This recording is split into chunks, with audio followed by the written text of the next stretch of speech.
টি-20 বিশ্বকাপ 2024 সালে এই প্রথম বাংলাদেশ প্রথম উদ্বোধনী ম্যাচেই জিতেছে, কিন্তু জয়টা কিন্তু অসাধারণ হয়েছে।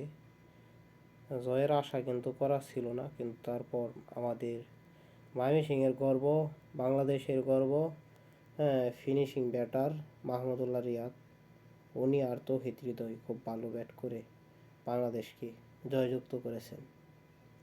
আজকে সবাই ফেসবুকে অনেক কিছু বলছে, কিন্তু আমিও আজকে একটা ভিডিও বানাইতেছি।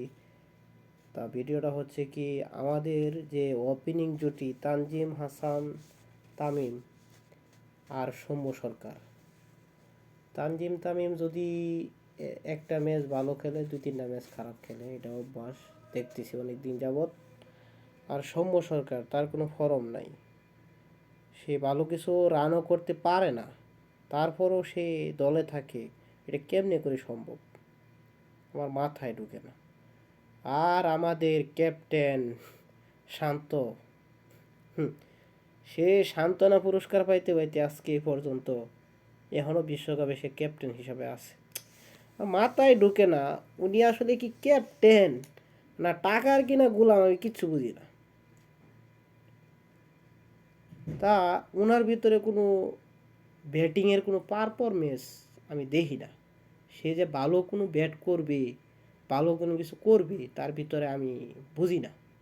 কারণ খেলা হয়তো বা আমরা বুঝি কম, কিন্তু দেখিও কম, কিন্তু উপভোগ করি বেশি।